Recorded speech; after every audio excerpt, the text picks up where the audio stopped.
नमस्कार, बुलेटिन में आपका स्वागत है। मैं हूं आपके साथ दीप्ति। आइए शुरुआत करते हैं खास खबर के साथ।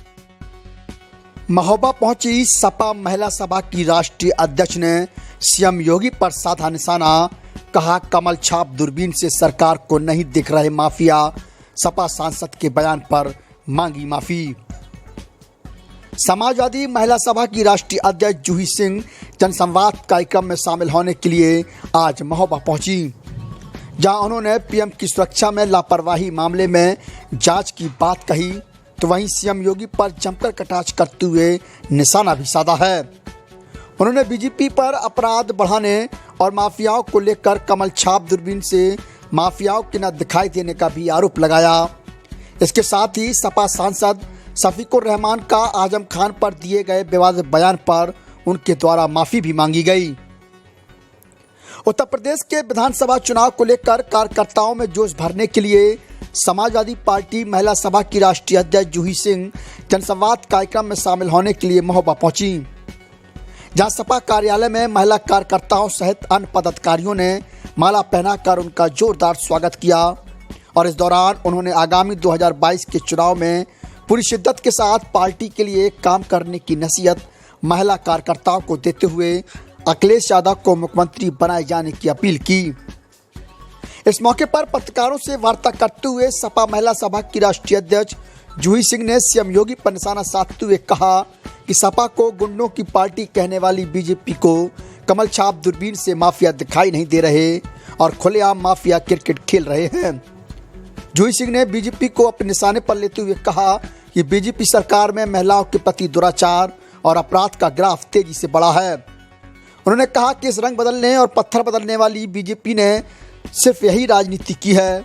वहीं उनके द्वारा सपा के सांसद शफीकुर रहमान द्वारा आजम खान पर विवादित बयान के सवाल पर कहा कि उनके इस बयान पर अगर कोई आहत हुआ है तो सपा महिला सभा की राष्ट्रीय अध्यक्ष होने के नाते वह सभी से माफी मांगती हैं।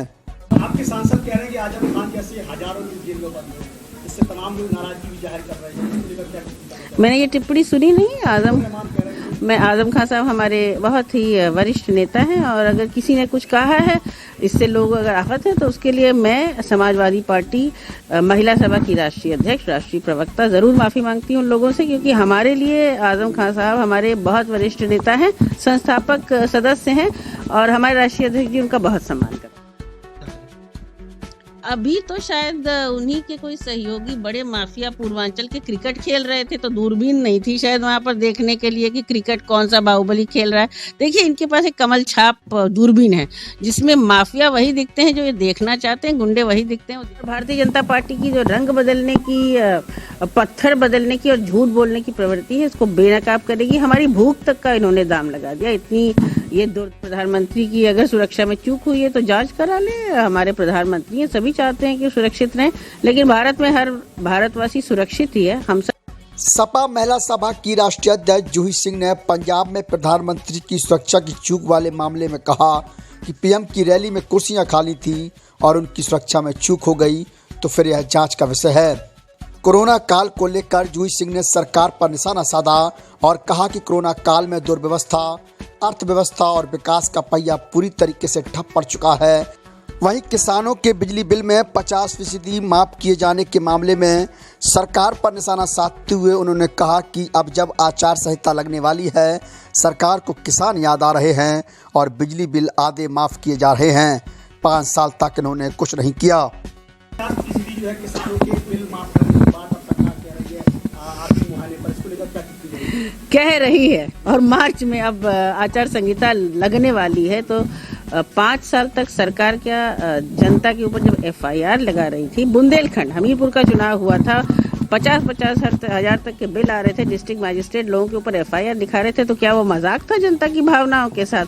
देखिए, सरकार झूठी सरकार है। हमने कहा है कि 300 यूनिट घरेलू बिजली मुफ्त, मतलब कि करीब 17,225 रुपए के बिल आपके माफ हो जाएंगे। किसानों को मुफ्त बिजली मिलेगी।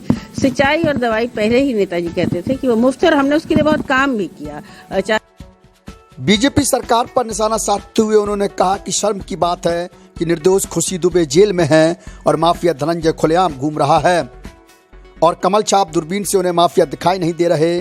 सीएम योगी पर निशाना साधते हुए जूही सिंह कहती हैं कि सरकार में युवा नौकरी मांग ले तो सीएम को गुस्सा आता है और वह जेल भेज देते हैं। लखीमपुर खीरी मामले में टैनी पुत्र की जमानत अर्जी में सरकार ने कोई प्रतिरोध नहीं किया, जिससे सरकार की मंशा भी उजागर होती है। खुद के मुकदमे वापस लेने वाले सीएम योगी दूसरों को गुंडा और माफिया बता रहे हैं।